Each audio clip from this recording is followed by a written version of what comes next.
produção independente e total responsabilidade de seus apresentadores e produtores. Atenção para o top de 3 segundos. Vem aí mais um trilhão de audiência para uma nação do programa e podcast. Vem aí, Mônica e você em destaque. Mônica e você em destaque na sua Rádio Mogi FM Web. Eu estou aqui hoje com a doutora Gabriela Jimenez. Ela que é advogada. Tudo bem, doutora? Tudo bem, Mônica. E você? Tudo bem também. A doutora Gabriela hoje vai tirar dúvidas de todo mundo. Então, mande suas perguntas para 970 32 69 24. Repetindo, 970 32 69 24 e nós vamos responder todas as perguntas. Doutora Gabriela, como é ser advogada? Olha, eu demorei a escolher a profissão do direito, né? Para mim é muito gratificante ser advogada. É a minha vocação de vida. Viu, gente? Quem quiser ser advogado, não pense como as outras pessoas falam, que está cheio de advogado no mercado. Ainda existe campo, ainda existe chance de você ser um bom advogado e ganhar muito dinheiro. O advogado ganha dinheiro, doutora? O advogado ganha dinheiro. Olha que beleza, mas o advogado bom, o advogado que trabalha bem, que faz tudo certinho, que cumpre prazos, que entrega o processo em dia e que sabe estudar, porque o importante é você estudar e fazer muito bem uma boa peça, um bom processo. Doutora, nós vamos falar agora sobre direito do trabalho. O que engloba no direito do trabalho? Bom, o direito do trabalho é o direito do trabalhador, né? É aquele direito em que a pessoa que trabalha CLT, ou o que significa CLT? Significa que a pessoa que trabalha registrada em carteira ou aqueles que trabalham, mas não têm registro em carteira. Então, são todos os direitos trabalhistas. E quando a gente fala em direitos trabalhistas, o que é o direito trabalhista? Salário, 13º salário, fundo de garantia, insalubridade, periculosidade, horas extras, intervalo entre a jornada, todos aqueles direitos básicos que o trabalhador tem quando ele está numa relação empregatícia. O trabalhador que ele vai procurar um emprego, ele chega lá, ele passa por uma entrevista, ele passa até por um médico. Isso pode acontecer? Você tem que passar por um médico ou você pode negar isso? Tem que passar por um médico, porque no momento da admissão, ele tem que ter um atestado de saúde ocupacional. Tá? Isso é uma forma de resguardar tanto o trabalhador quanto o empregador. Se o trabalhador tiver alguma doença naquele momento e ela for diagnosticada, ele já fica sabendo. Se não tiver uma doença, a partir daquele momento, se ele desenvolver uma doença do trabalho ou uma lesão em razão do trabalho, já fica comprovado aí um nexo de causalidade. Pelo menos um provável nexo de causalidade. Eu estou vendo aqui, já surgiu uma pergunta aqui. Doutora, eu fui fazer uma entrevista, a pessoa não quer que fale o nome, tá, gente? Então eu não vou falar. Eu fui fazer uma entrevista de emprego e não passei porque eu falei que eu tinha fibromialgia. O que eu faço? Como eu devo proceder? Bom, nesse caso, você pode... tudo depende da prova. Se você comprova ou não que houve uma discriminação nesse momento, no momento da entrevista. Tá? Se você tiver a prova de que houve uma discriminação, você pode entrar com processo.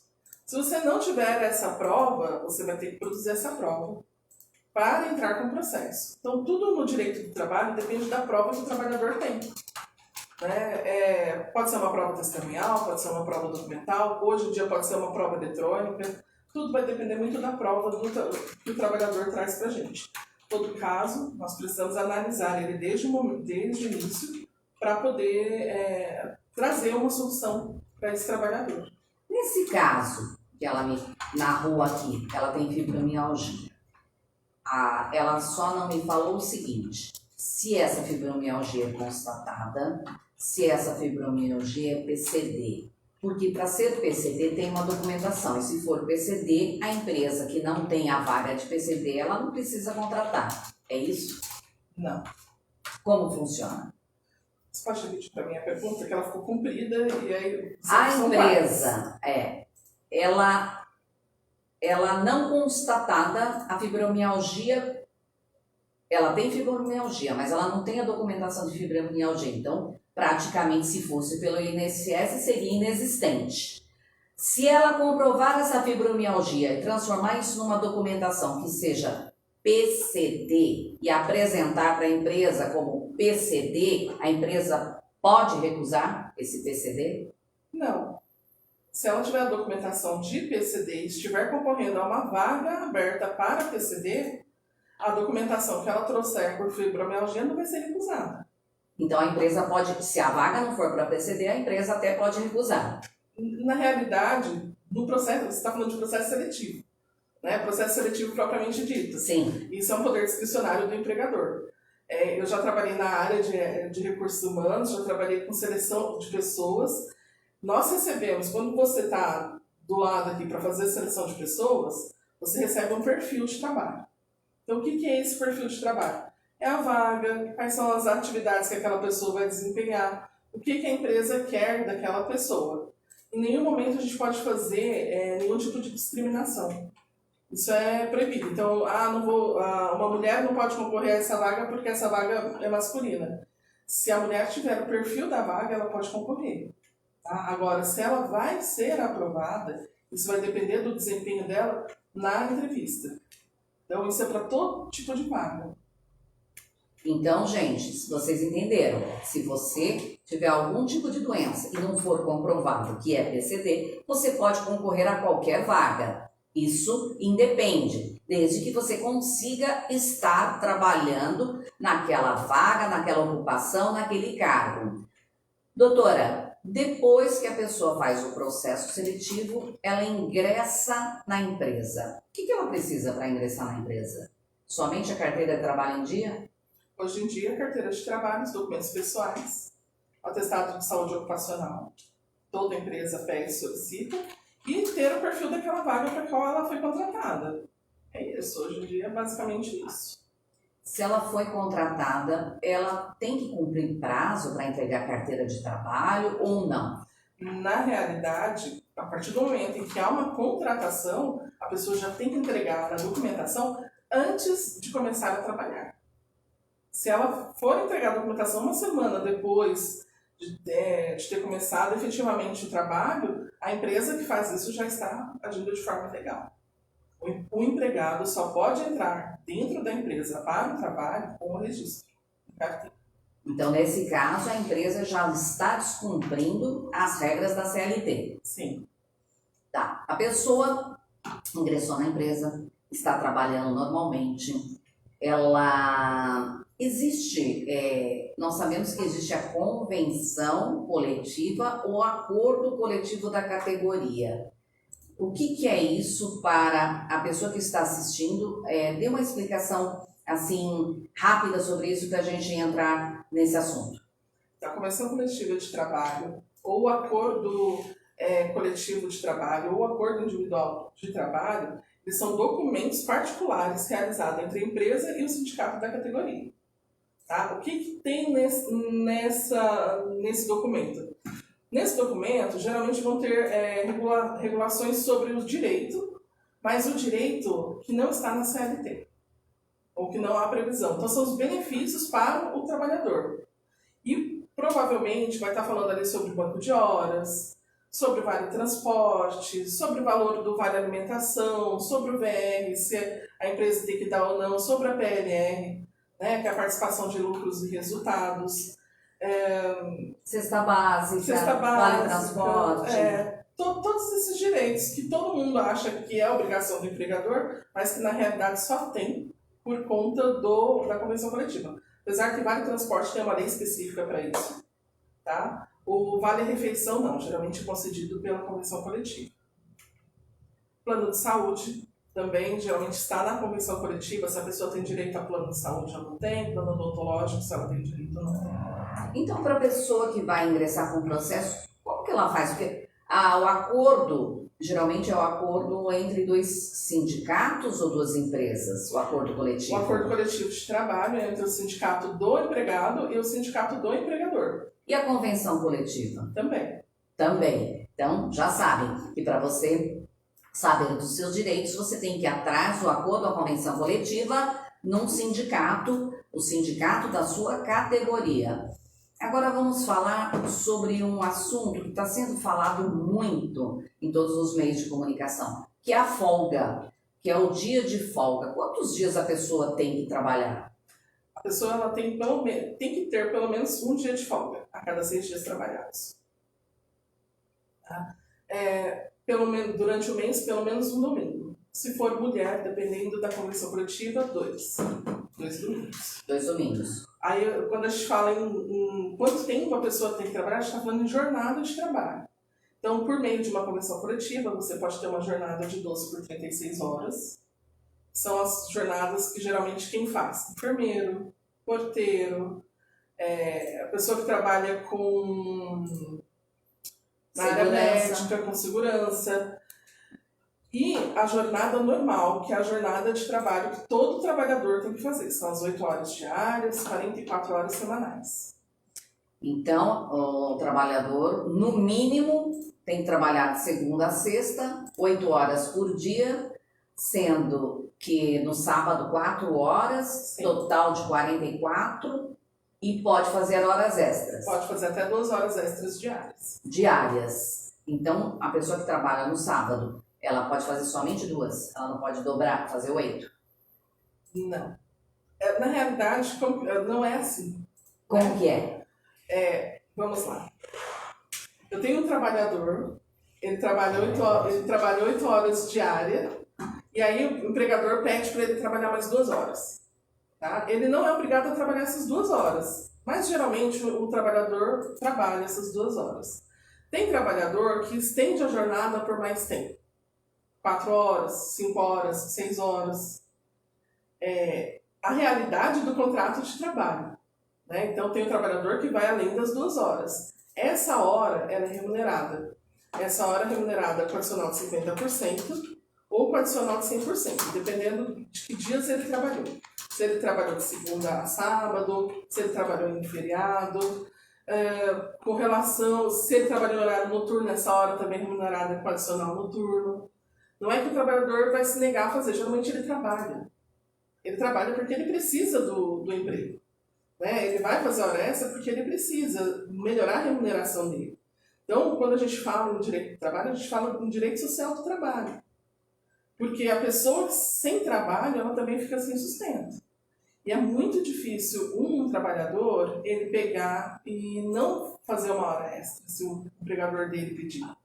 Porque ele tem medo de perder o emprego dele, principalmente se for um bom empregador, se ele tiver um bom salário, ou se ele depende exclusivamente daquilo para sustentar a família dele.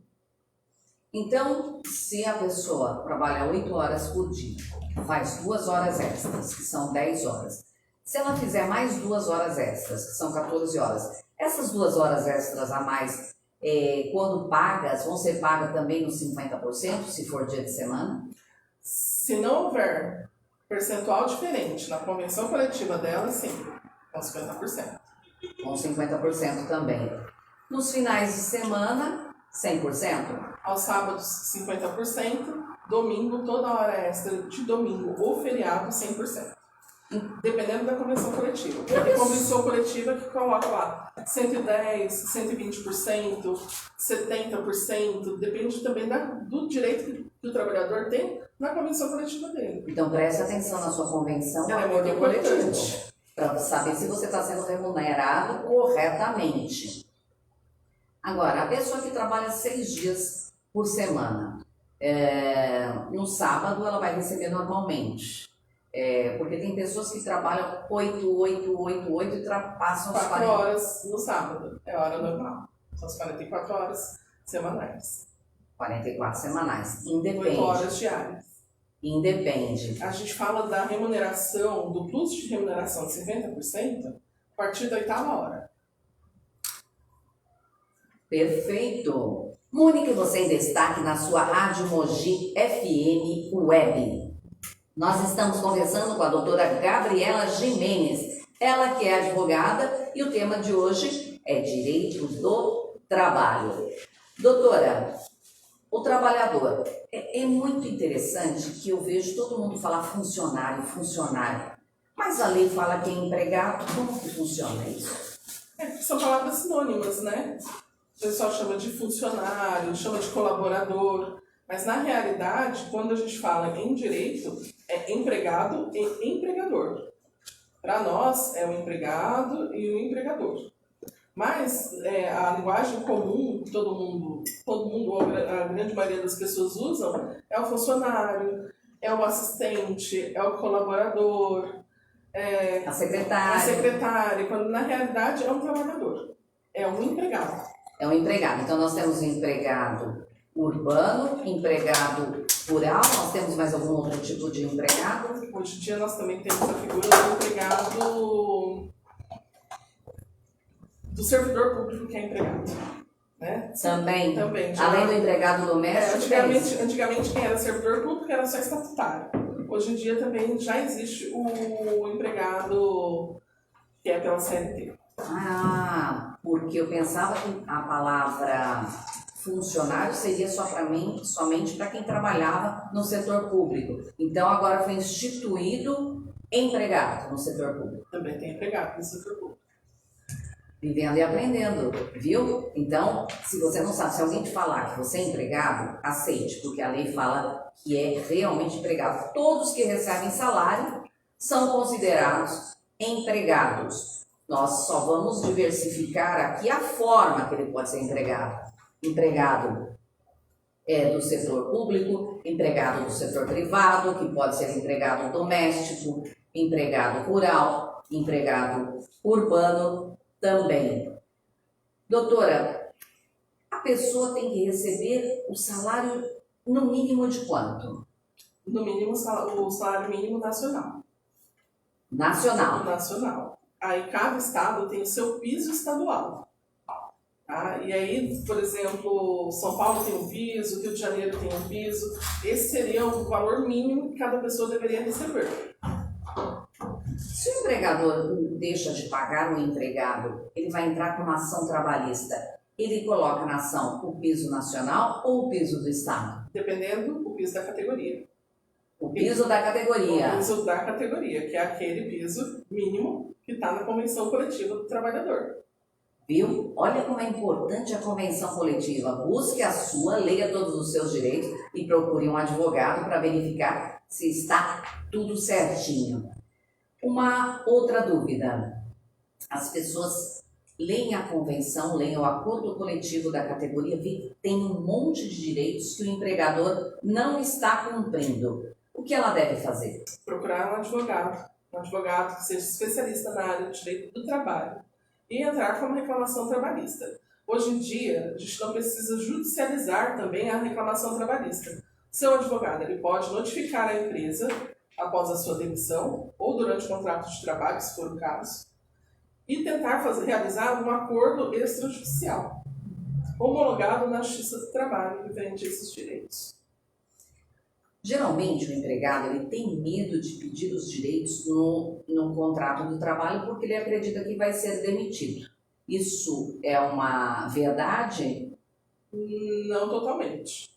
Porque dependendo da empresa, tem empresa que quando o empregado chega e apresenta uma proposta, ou quando o advogado entra em contato, a empresa faz um acordo com ele e mantém ele trabalhando.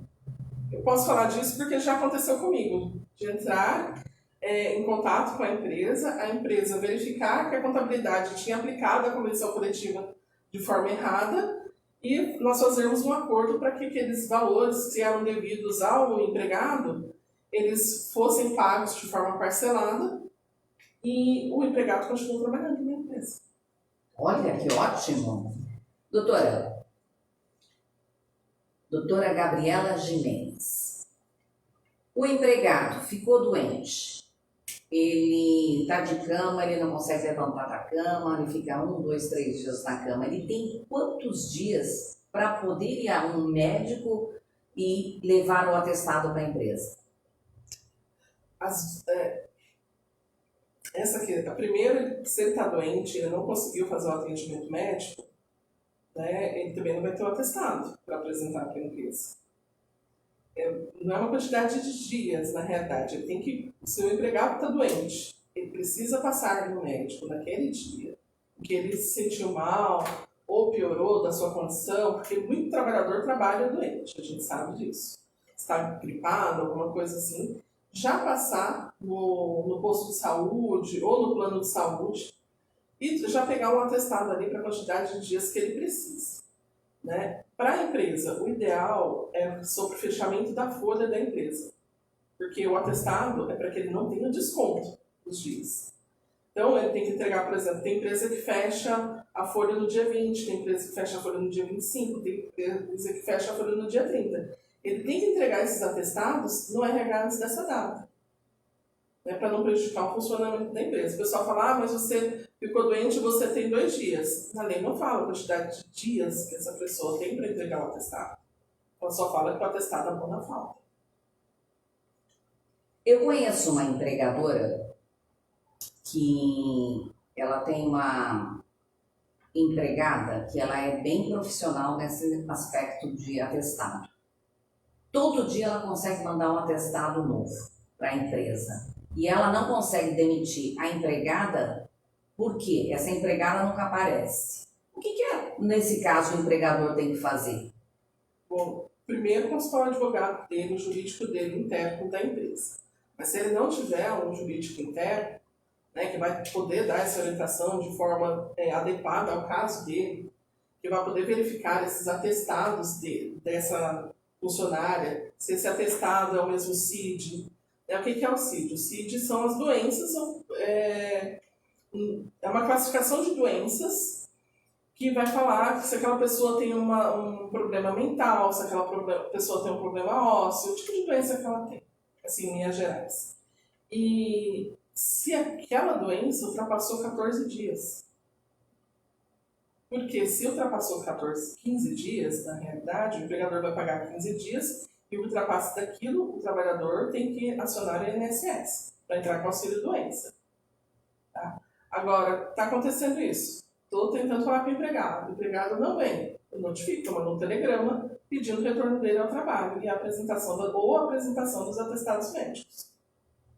Tá? Porque eu preciso saber se ele está em condição de trabalhar depois do 15º dia ou se ele vai precisar ir para o INSS. Você vai precisar pedir algum tipo de benefício junto ao INSS. Nesse caso, acredito que seja somente notificação, porque cada dia apresenta um CID diferente.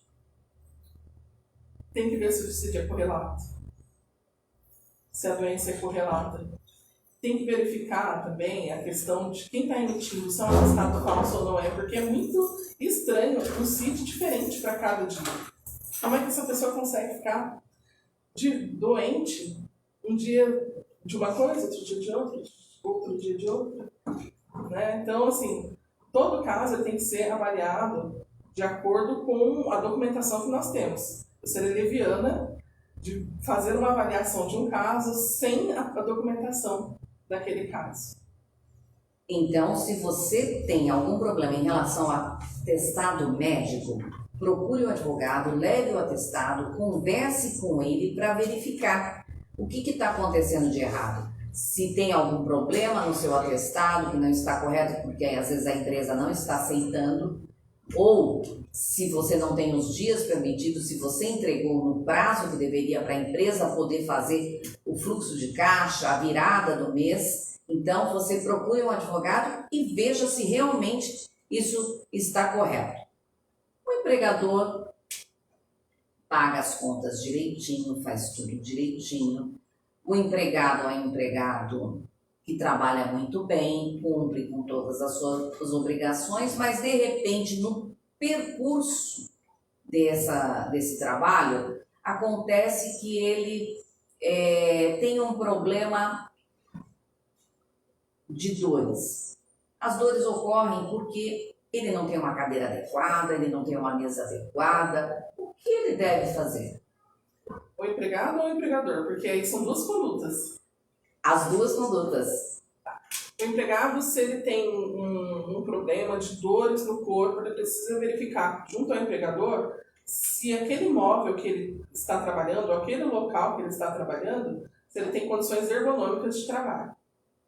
E o empregador, ele também tem que ter um laudo de ergonomia do local de trabalho. Então, qual que é o risco daquela atividade? Qual que é o risco ergonômico? A gente fala mais em ergonomia quando a gente fala de trabalhador em escritório, por conta de cadeira, né, se aquela cadeira é adequada ou não, a altura da mesa, sobre o teclado, sobre a tela, porque tudo isso pode dar uma lesão por esforço repetitivo. Né? A mesma coisa, o trabalhador que trabalha em bancada, que trabalha em produção. Então tem que verificar toda essa condição, que geralmente é um fisioterapeuta que faz isso, né? Para ver se todo aquele local de trabalho da pessoa está adequado para que ela execute o trabalho de forma que não venha prejudicar a saúde dela. Como que funciona um processo trabalhista? Porque muitas pessoas reclamam, principalmente do advogado, meu processo está parado, o processo está lá. Como que funciona? Como que é o percurso? Se você é empregado ou empregador, primeiro você procura um advogado. O seu advogado, ele vai analisar a sua causa. Ele é o primeiro juiz da sua causa. Ele vai analisar se a sua causa é possível ou não é possível. Se você tem ou não o direito e qual tipo de direito que você tem. Mesma coisa para o empregador. Quando ele recebe uma reclamação trabalhista, ele procura um advogado para verificar a defesa que ele tem. Né? Os documentos que ele tem, se ele realmente tem como se defender daquilo ou não.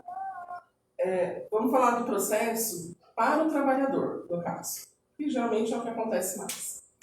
Então, a pessoa procura um advogado, vai ao escritório, ele vai contar tudo sobre a vida funcional dele. O horário que ele entrava, o horário que ele saía, o horário de intervalo, se ele fazia ou não intervalo. Quais os direitos que ele tinha naquele local, quais direitos eram respeitados, quais não eram. Depois disso, nós, advogados, fazemos a petição inicial do processo. Damos entrada no processo junto à Justiça do Trabalho. A Justiça do Trabalho ela recebe esse processo, faz um sorteio para uma vara do trabalho. Então, quando você vai a um fórum trabalhista, você vê que lá tem várias varas. Então, cada juiz em uma vara. Vara é o nome de um setor. Então, na parte jurídica chama vara. Sim. Demos entrada no processo, vem a audiência, e aí, para a primeira audiência, demora em torno de 90 dias. De 90 dias a 6 meses. A partir do momento que deu entrada. Tudo isso, 90 dias a 6 meses? Geralmente 90 dias a 6 meses. Para a primeira audiência? Para a primeira audiência. Se não for remarcada. Se não for redesignada, nesse caso.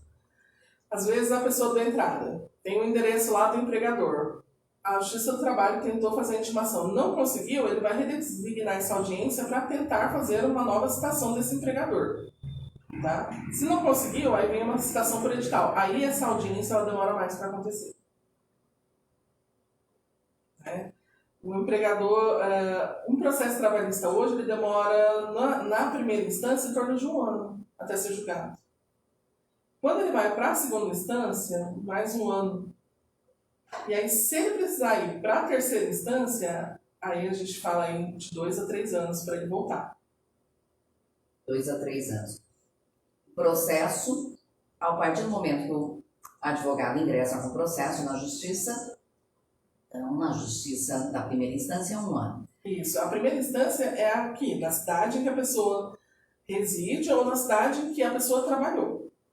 Tá? Então lá ele vai ter a primeira audiência. Na primeira audiência nós levamos as testemunhas, porque na Justiça do Trabalho é muito importante a prova testemunhal, porque a prova testemunhal traz a realidade dos fatos. Então, se você é um trabalhador, você pretende entrar com uma reclamação trabalhista, mesmo que você tenha documentos, provas eletrônicas, você precisa também ter testemunho dos fatos. Por que o juiz, a primeira pergunta que ele faz para uma testemunha, se ela é amiga da pessoa que está lá com a ação? Porque a amizade íntima ela é uma condição de suspeição. O que é suspeição? Agora eu não vou lembrar o que é suspeição, a origem da palavra, mas se a gente for falar suspeição, a pessoa é suspeita. Se eu sou muito a sua amiga, eu vou querer que você ganhe a sua causa. Então eu posso mentir. Mas testemunha não deve mentir. Testemunha está ali para falar a verdade real dos fatos.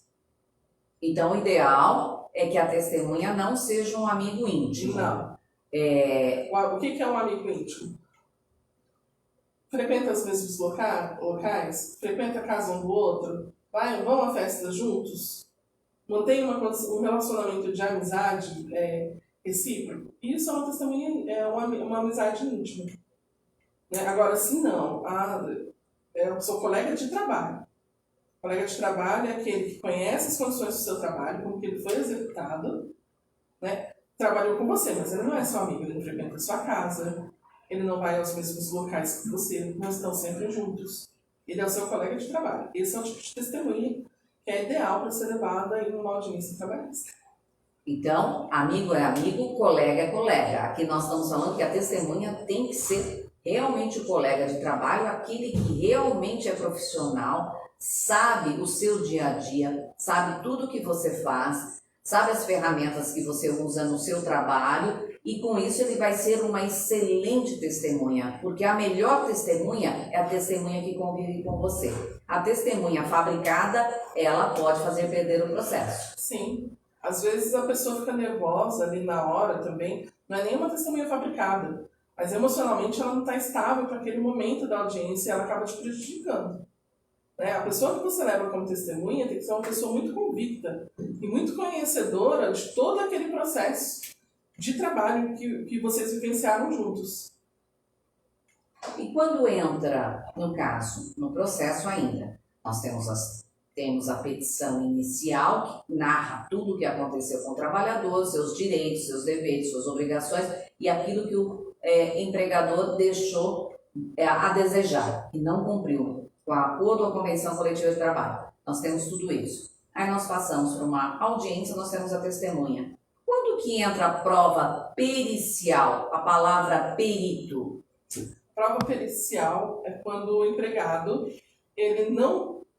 Aí a gente tem 3 ou 4 condições para a prova pericial. Prova pericial são questões de insalubridade, periculosidade, doença ocupacional, são as mais comuns, essas 3. Doença por esforço, lesão por esforço repetitivo, basicamente essas 4. Tá? Então, aqui quem avalia é o perito do juízo.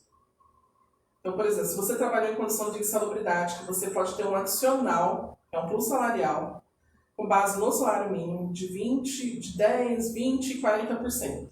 Depende da gravidade da insalubridade. Nesse caso, vai o perito, o juiz determina que o perito vá até a empresa para verificar aquelas condições de trabalho e se elas se encaixam na NR15, que é a norma regulamentadora do Ministério do Trabalho, que fala sobre a insalubridade. Então, o perito ele pode ser um advogado, ele pode ser um médico. Geralmente o perito é um engenheiro de segurança do trabalho. Tá? Quem faz a perícia de insalubridade, periculosidade, geralmente é um engenheiro. É um engenheiro com especialização na área do trabalho, em segurança do trabalho, ou meio ambiente do trabalho. Perícias relacionadas a doenças ou lesões por esforço repetitivo, doença mental, burnout, que hoje em dia o pessoal fala muito em burnout, antigamente não se falava nisso, é uma perícia médica. Então é um profissional da área médica que vai realizar essa perícia. Esses profissionais não somos nós que escolhemos.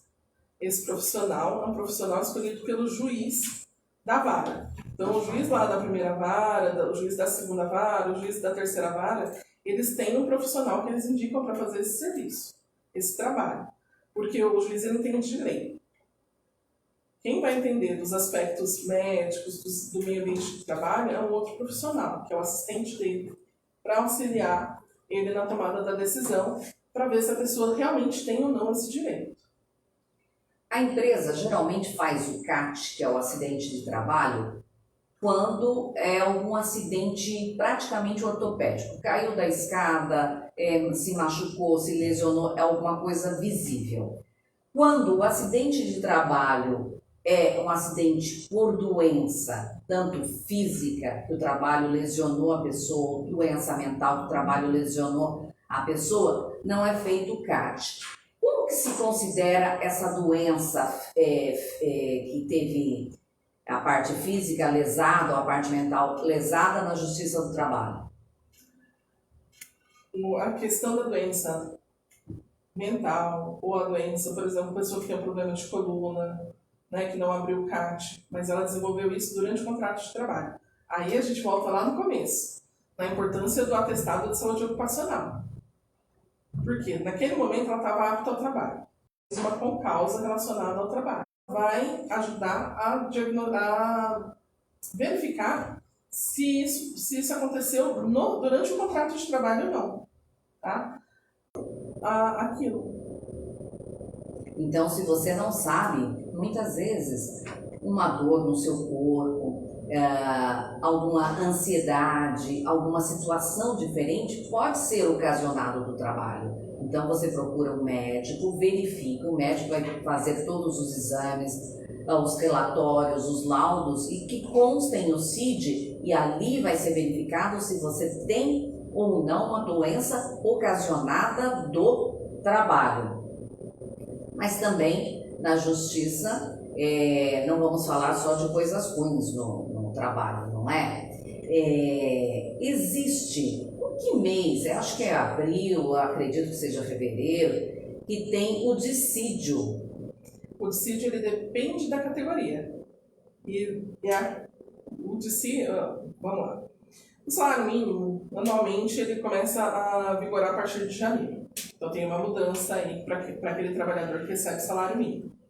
Para as outras categorias, é conforme a convenção coletiva delas. Então nós temos lá a convenção coletiva que fala que o dissídio é em outubro. Convenção coletiva que fala que o dissídio é em maio. Convenção coletiva, geralmente maio são os metalúrgicos. Mas as outras categorias, em abril, em março. Né? Cada categoria ela vai ter o seu dissídio de acordo com o determinado lá pela sua convenção coletiva. E o que é o dissídio? O dissídio é o aumento salarial. Aumento, não é só coisa em relação que o país está defasado, nada. Não, é só aumento. O salário não pode diminuir, o salário só aumenta. E esse dissídio? Nós vemos que a porcentagem dele é pequena, é 2%, 3%, 4%. Mas isso reflete também, não só no salário, mas reflete também em tudo que envolve o salário, as férias, tudo. Férias, 13º salário, aviso prévio, fundo de garantia, recolhimento de INSS. Então ele reflete em tudo. E as férias? Como está as férias hoje? Antes, a pessoa podia tirar 30 dias de férias. Hoje pode também? Continua a mesma coisa. Todo trabalhador, a cada 1 ano de trabalho, ele tem direito a 30 dias de férias. O que modificou quando veio a reforma trabalhista? É que antigamente você poderia tirar eram 20 dias e mais 10. Hoje em dia não, você pode tirar 3 períodos, a quantidade mínima de dias, se não me falha a memória, seria em torno de 5 dias, ou 10 dias, quantidade mínima. Mas você pode fracionar suas férias em até 3 períodos. Então, eu quero tirar 5 dias de férias, segunda a sexta. Eu quero tirar segunda a sexta. Então, aí a gente tem um problema, porque as férias não podem ser dadas na sexta-feira anterior. Só podem começar na segunda. Só podem começar na segunda. Mas aí eu não tenho... vai começar... E o sábado e o domingo entra também nas férias? Não. Porque não pode. Não pode entrar nas férias? Não, se você vai começar a tirar férias, aqui ó, vamos lá. Férias são 30 dias corridos, né? Eu posso receber férias na sexta-feira? Não, você passa a receber suas férias na segunda-feira. Dali 30 dias, você está em período de férias, independente se é sábado ou domingo. Tá? Mas eu não posso receber essas férias na sexta, contando o sábado e o domingo, como período de férias. As férias que são a partir da segunda-feira. Viu, gente? Tome cuidado, verifique. Sempre tire férias na segunda-feira. O que acontece quanto ao FGTS? Fundo de Garantia por Tempo de Serviço. O FGTS hoje ele está no 8% ao mês. A pessoa fez hora extra, a pessoa recebeu dissídio. O FGTS ele é aplicado no valor total ou somente do salário base? Valor total, na remuneração. Eu achei de salário e remuneração, né? Qual a diferença? Agora eu não vou lembrar qual que é a diferença entre um e outro, mas assim, salário é aquele valor que a pessoa recebe certinho todos os meses. A remuneração é o total. É o total, a remuneração Então, é o tá que lá. entra, a hora extra, hora tudo. extra, benefícios, tudo que bônus, comissão, isso é remuneração. E o FGTS ele incide sobre tudo isso. Então 8% é sobre o todo. É sobre o todo, sobre a remuneração. Aí ele deposita esse Sobre a remuneração menos o INSS. menos INSS, aí deposita tudo isso lá na Caixa Econômica, fica lá preso, lá bonitinho, para quando você for demitido ou você fizer um financiamento. Agora também tem essa do governo, que você pode tirar um determinado valor para você pagar suas contas, também tem isso. Mas isso precisa ser verificado. A pessoa tem o fundo de garantia, tudo certinho lá, a pessoa tem o salário, a remuneração, tudo certo. Quando a pessoa tem 5 anos de trabalho, 10 anos de trabalho, 15 anos de trabalho, parece que a lei mudou. Quando você vai receber o fundo de garantia, você recebe alguma coisa a mais? Você tem um valor a mais ou não? Fica tudo igual? Então fica tudo igual.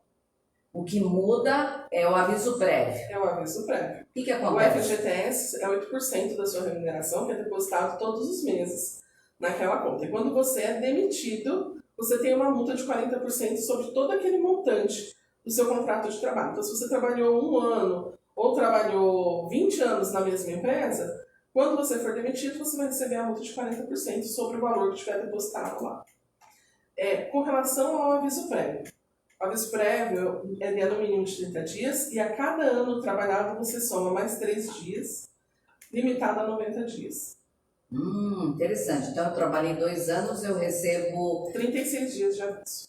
Olha, que interessante. Quanto mais anos trabalhados, até 90 dias. Então, eu recebo o aviso prévio, o valor de 90 dias. Ou seja, eu recebo 3 salários Do aviso prévio. Interessante, verifique isso também, porque isso é muito bom. O empregador recebe a notícia do empregado, o empregado vai lá conversar com ele e fala: eu queria fazer um acordo, eu queria ser demitido porque eu tenho muita conta para pagar. E, em alguns casos, nós vemos que o empregador fala: só se eu não pagar os 40%. Isso está certo? 40% a mais do fundo de garantia. Não. Quando esse tipo de acordo é um acordo legal. Não recomendo para nenhum empregador, inclusive, que o faça, até porque a CLT também tem a demissão por acordo. Na demissão por acordo, se realmente é isso que o empregado quiser, o empregado ele vai levantar 20% do valor do fundo de garantia, a multa também é reduzida pela metade, e o empregado ele não vai conseguir receber seguro-desemprego. No acordo, não. Então, ele tem direito ao acordo. Ele pode chegar para o empregador e falar: quero um acordo. Quero fazer uma demissão por acordo. Ok, eu vou fazer de acordo com o que está determinando a CLT. Que é 20%. 20% de multa. A pessoa vai levantar o FGTS, mas não vai ter direito ao seguro-desemprego.